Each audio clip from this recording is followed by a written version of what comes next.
This is a 1984 Toro snowblower. I got it from my dad. My dad got it from his neighbor about 10 years ago. And his neighbor wanted my dad to help him fix it because it wouldn't run right. And they messed around with it for a day, and at the end of the day, my dad still couldn't get it running, and he was going to return it to the neighbor, and the neighbor said, you know what, you just keep it. I've had it. So it was about my birthday, and my dad gave me the snowblower, and I was like, oh cool, a snowblower. And I tried using it the first year, and it would run, but it wouldn't run for very long.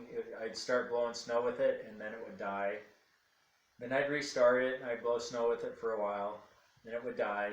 And I used it like that for a couple of years, just restarting it over and over and over again. And finally one year I decided to take the carburetor all apart and clean it up good, and adjusted the low jets and the needle and the idle jet, and I got it to run pretty good. It's like, sweet, I just had to adjust the carburetor and now everything's great. Well, this year I went to use it. I thought I'd be smart this time. Started up in September when the weather's nice and make sure everything's all working. And it started up and it ran good in September until I tried to use it just a couple days ago. And it did the same thing it did when I got it a few years ago. It'd run for a while and it would stop. And then I'd restart it and it'd run for a while and it'd stop. And it got really annoying, so I decided to fix it. I took it apart today, and I think I figured out what's wrong. So here is I think this is what's going wrong.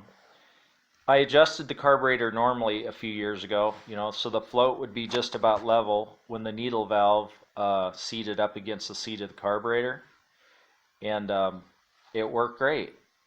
And then today I took the carburetor apart, and the carburetor was like totally misadjusted. Like the float was at a total angle when the needle valve was up against the seat. So that if I put the bowl on, the bowl was pretty much holding the float against the needle valve, holding it into the seat of the float valve.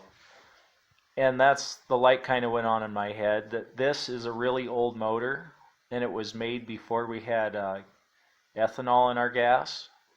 And this seat is plastic that swells up when it gets exposed to ethanol, and so is the O-ring for the float bowl.